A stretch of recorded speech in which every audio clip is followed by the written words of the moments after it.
In a cramped East Harlem apartment, Elena Mendoza lights an eighth candle, marking 24 years since the press dubbed her miracle, the birth of septuplets. Once hailed as extraordinary, the story dissolved into whispers as her children drifted to the winds, destinies unknown. The rain outside thunders a reminder of life's unpredictable storms, while inside, Elena's sister stirs the air with a haunting suggestion: reconnect. But Elena, now weathered and wise, knows secrets simmer beneath the surface, secrets that could tear apart all that remains of her family's fragile unity. Stay with us if you want to find out how the story ends, and don't forget to subscribe. Elena Mendoza stared at the 7 flickering candles on the weathered oak table, each flame dancing in defiance of the draft that snaked through the cracks of her rented 2-bedroom apartment in East Harlem. Outside, the November rain pelted against windows patched with duct tape, creating a symphony of irregular taps that had become the soundtrack of her life. Her calloused fingers, prematurely aged and stained with cleaning chemicals from 26 years of scrubbing other people's toilets, trembled as she struck another match, lighting the 8th candle, the one she kept separate from the others. The birthday candle. 24 years ago today, she had given birth to 7 children in a delivery that the local papers had called miraculous and extraordinary, before the world moved on and forgot about Elena Mendoza and her septuplets. The miracle had begun as a desperate grab at stability. At 22, Elena had been married to Marco for 3 years, an undocumented construction worker whose sporadic employment left them perpetually teetering on the edge of eviction. The fertility treatments had been a gamble, a dangerous, expensive gamble that Marco's cousin, a nurse at the fertility clinic, had helped them access through falsified insurance papers. They had wanted 1 child, maybe 2. The septuplets had been an anomaly, a statistical improbability that transformed Elena from a woman into a medical curiosity overnight. "You should call them," whispered Lucia, Elena's younger sister, the only family member who still maintained regular contact. She sat across from Elena, her own face a weathered mirror reflecting back what Elena might have looked like had life been gentler. "It's their birthday." Elena's eyes remained fixed on the flames. "They know where to find me." The truth hung between them, heavy and unspoken. Of her 7 children, only 2 would be marking this day with her. The others had scattered like seeds in a hurricane, carried away by forces Elena had been powerless to fight against. The first months after the birth had been a blur of media attention, corporate sponsorships, and promises of support. Pampers had provided a year's supply of diapers. A local car dealership had donated a van. The Gerber Baby Food Company had sent cases of formula and baby food. For a brief, shining moment, it had seemed as though the gamble had paid off, that the septuplets would be their salvation rather than their undoing. Reality had crashed down with the precision of a guillotine. Marco, overwhelmed by the sudden responsibility and constant chaos of 7 infants, had begun staying out later, drinking more, coming home with the scent of unfamiliar perfume clinging to his clothes. The sponsors had gradually withdrawn their support as newer, shinier human interest stories captured the public's attention. By the time the septuplets were 18 months old, Elena and Marco were drowning, financially, emotionally, physically. The first fracture appeared when Child Protective Services arrived after an anonymous call reporting unsafe living conditions. Elena had been alone with all 7 toddlers, Marco having disappeared 3 days earlier after a vicious argument. The apartment had been cluttered, but not filthy. The children fed, but not bathed. The social worker had made notes, offered resources that required documentation Elena didn't have, and left with promises to follow up. 2 weeks later, they had returned with a court order and taken Matteo and Luciana, the 2 smallest of the septuplets, placing them in emergency foster care. The official reason had been environmental neglect, a sterile term that failed to capture the agony of watching strangers walk away with her children while the remaining 5 clung to her legs, sensing their mother's distress, but too young to understand its cause. Marco had returned that night, sober and terrified, having heard about the removal from a neighbor. Their reunion had been brief and volcanic. his promises to change colliding with her accusations of abandonment. When he had struck her for the first time, the sound of his palm against her cheek had awakened something primal in Elena.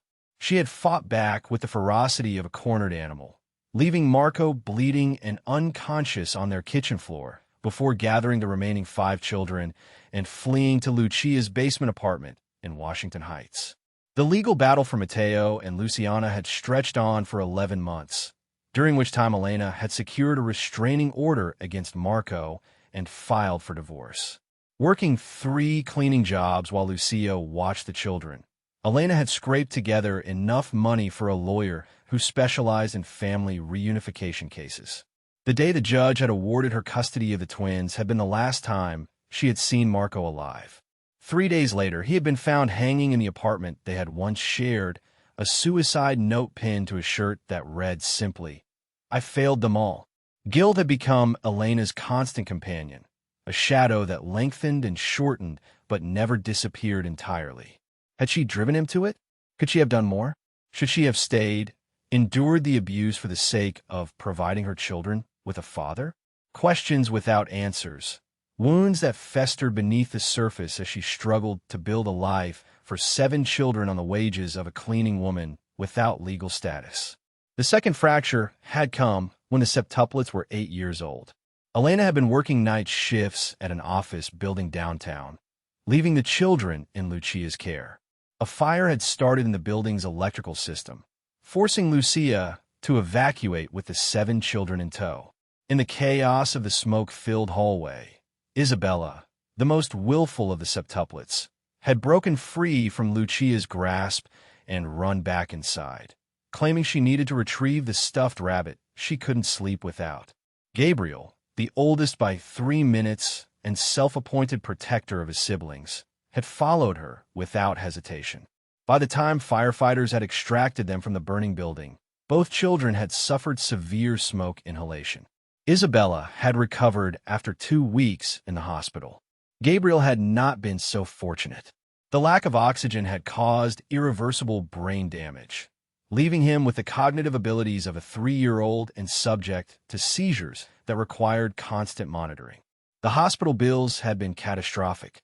Without insurance and fearing deportation if she applied for emergency Medicaid, Elena had been forced to accept the offer from Gabriel's neurologist, adoption with the promise of the specialized care her son desperately needed. The Whitman family had been wealthy, kind, and genuinely committed to providing Gabriel with the best possible life.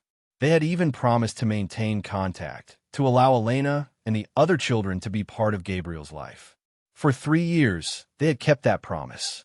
Monthly visits, phone calls, photos of Gabriel's progress. Then Dr. Whitman had accepted a position at a prestigious hospital in Seattle, and the family had moved across the country.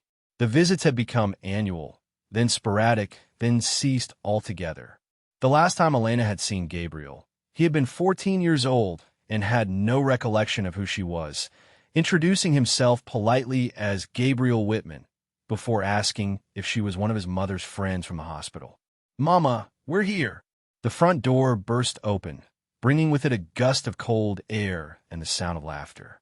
Sophia and Diego, the 2 septuplets who had remained with Elena through everything, tumbled into the apartment, shedding wet coats and stomping slush from their boots. Sophia, with her father's olive complexion and Elena's unruly curls, had grown into a woman who carried both beauty and burden with equal grace. At 24, she was 3 credits shy of an associate's degree in early childhood education, earned through night classes while working days as a receptionist at a dental clinic that didn't look too closely at documentation.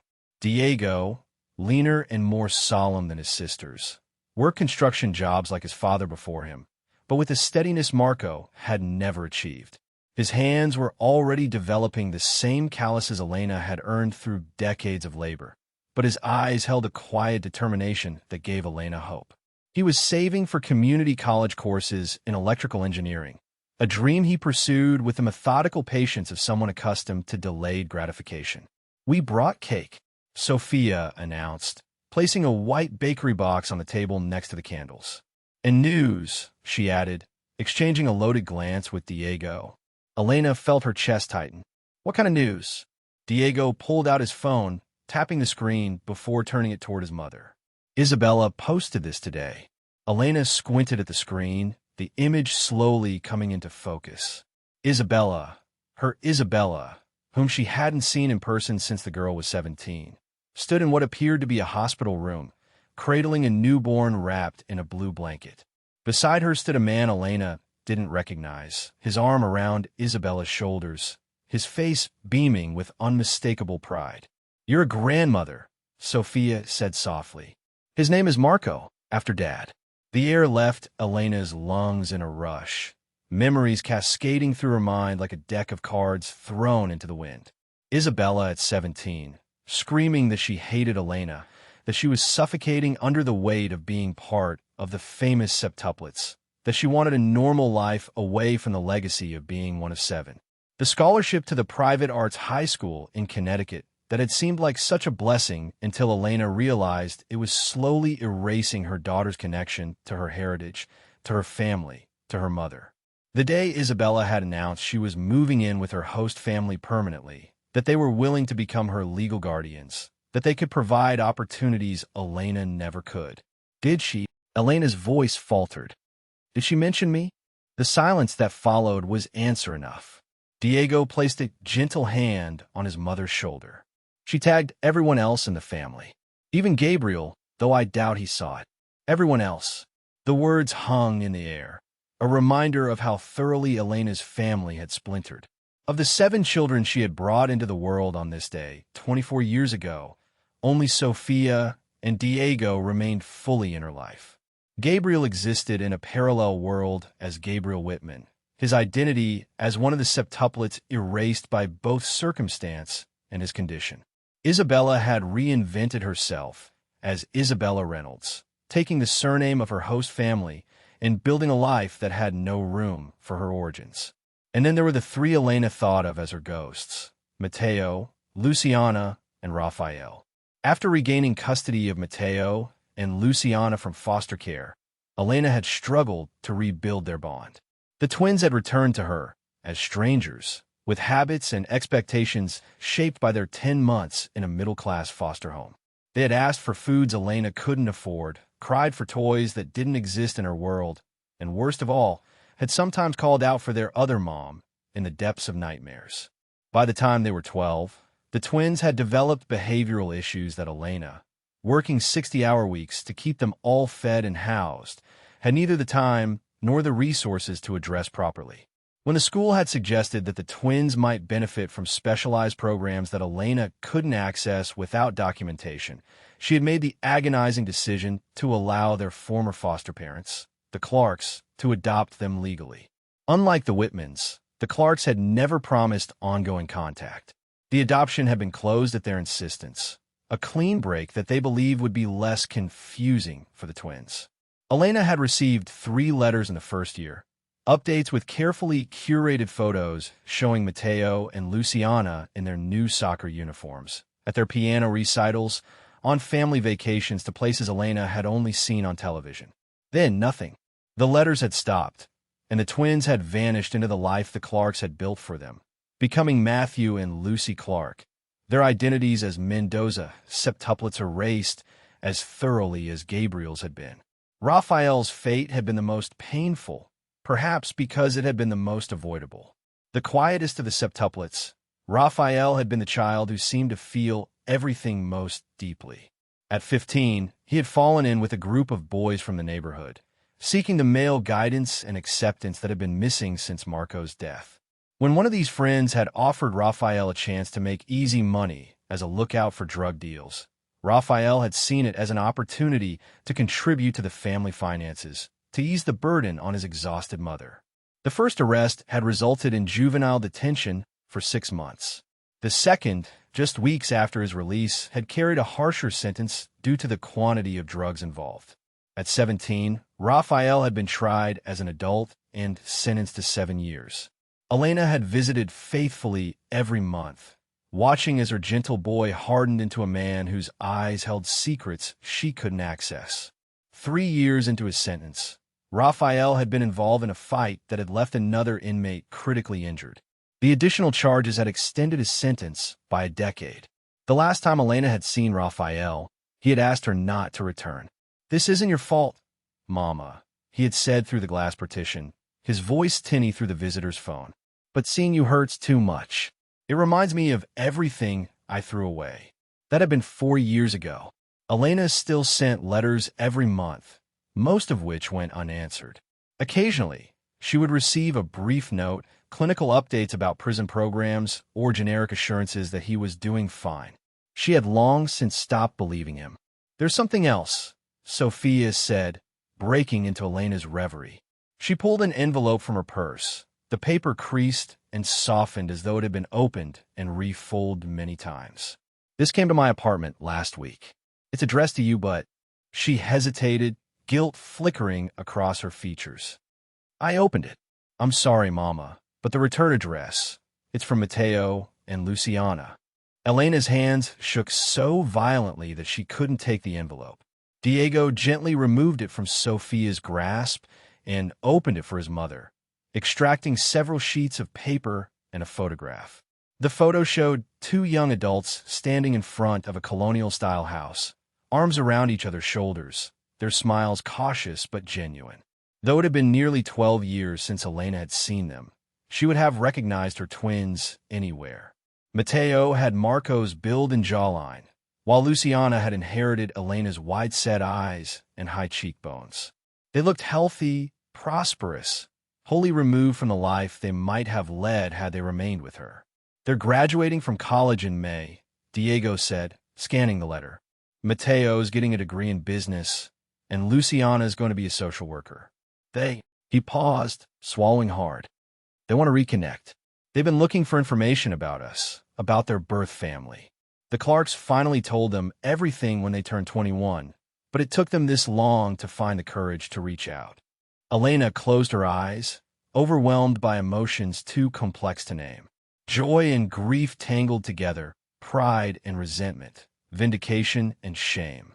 For years, she had told herself that her sacrifices had been worth it, that the children she had given up had better lives because of her choices. Seeing the evidence in the form of this photograph, her twins, healthy and educated, with opportunities she never could have provided, was both a balm and a blade. "Read it to me," she whispered. "All of it." Diego cleared his throat and began to read. The letter was formal at first, almost clinical in its introduction, as though the twins were unsure how to address the woman who had given birth to them but was now a stranger. As Diego continued reading, however, the tone shifted, warming into something more vulnerable, more questioning. "We don't blame you," Diego read, his voice catching. "The Clarks told us about the circumstances, about how you fought to get us back. They said you made the hardest choice a mother can make because you wanted us to have opportunities you couldn't provide. We've had a good life, but there's always been something missing. We've always known we were adopted, but learning we were part of septuplets, that we have 5 siblings somewhere, it's been overwhelming." Elena listened, tears streaming silently down her face as the letter continued. The twins had questions about their birth father, about their medical history, about the siblings they had never known. They wanted to meet, not to judge or accuse, but to understand the circumstances that had shaped their unusual family. They included their email addresses and phone numbers, leaving the next move to Elena. "There's a P.S., Diego said, turning the page. It says, "We've been in contact with Isabella. She's the one who helped us find Sophia's address. She didn't want to reach out directly because she was afraid you wouldn't want to hear from her after how she left. She's sorry, Mama. We all are." The use of Mama in the letter broke something open inside Elena. For 24 years, she had carried the weight of her fractured family, the guilt of decisions made under impossible circumstances, the shame of not being able to keep all 7 of her children safe and together. She had measured her worth as a mother by her failures rather than by the brutal calculus of survival that had governed every choice. 4 of them, Lucia whispered, counting on her fingers. Sophia and Diego never left. Now Matteo and Luciana want to reconnect. And Isabella, She's reaching out through them. That's 5 of your children finding their way back to you, Elena. And Raphael? Elena asked, her voice hollow. And Gabriel?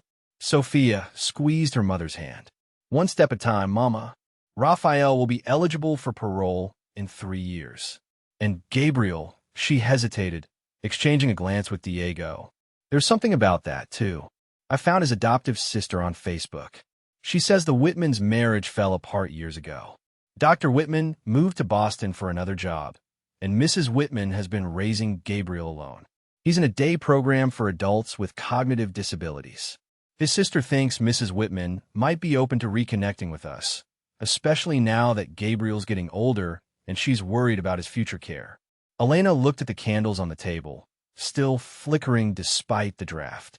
7 flames for 7 lives she had brought into the world. Lives that had diverged and wandered, but perhaps were not as irrevocably lost as she had feared.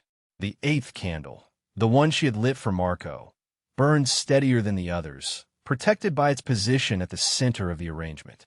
24 years, she murmured, reaching out to touch the photograph of the twins. I was younger than you are now when I had you all. I was so scared, so alone after your father died. I thought I was doing the right thing, letting some of you go to families who could give you what I couldn't. But I've carried the weight of those decisions every day since. You did the right thing, Mama, Diego said firmly. Look at them, college graduates, healthy, successful. And they don't blame you. None of us do. Elena wasn't sure she believed him, not completely. The wounds were too deep, the years of separation too numerous. But for the first time in decades, she felt a flicker of something that might have been hope or perhaps forgiveness. Not from her children, but from herself. Sophia opened the bakery box, revealing a simple chocolate cake with "Happy Birthday" written in white icing. Make a wish, Mama, she said, gesturing toward the candles. Elena closed her eyes, thinking not of wishes but of possibilities. The possibility of meeting her grandchild, of hearing Matteo and Luciana call her Mama in person, of seeing Isabella again and finding a way forward through the thicket of their shared pain. The possibility that someday she might sit at a table large enough for all 7 of her children, plus Lucia, plus grandchildren yet unborn. She drew a deep breath and blew out the candles, all 8 of them. What did you wish for? Lucia asked. Elena looked at the 2 children who had remained by her side, then at the photograph of the 2 who wanted to return, and thought of the 3 still adrift in their separate orbits. Time, she said simply. I wish for time. Later that night, after Sophia and Diego had gone home and Lucia had fallen asleep on the pull-out couch, Elena sat at her small kitchen table with a pen and paper. She began to write, her English imperfect but heartfelt, addressing her words to Matteo and Luciana. She wrote of her love for them, of her regrets and her hopes. She wrote about their father, not just how he died, but how he had lived, the good parts that deserved to be remembered alongside the failures. She wrote about their siblings, creating a family portrait in words for children who had never experienced the chaotic, beautiful wholeness of what they had once been.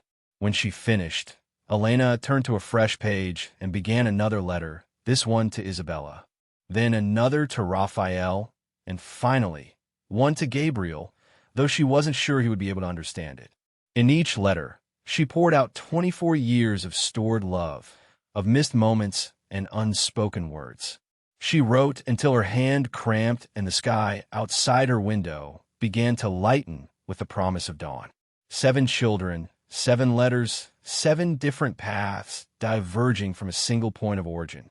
Elena Mendoza, who had once been famous for the statistical anomaly of her body, sealed each envelope with the quiet certainty that some circles, no matter how widely they expand, are meant to eventually close.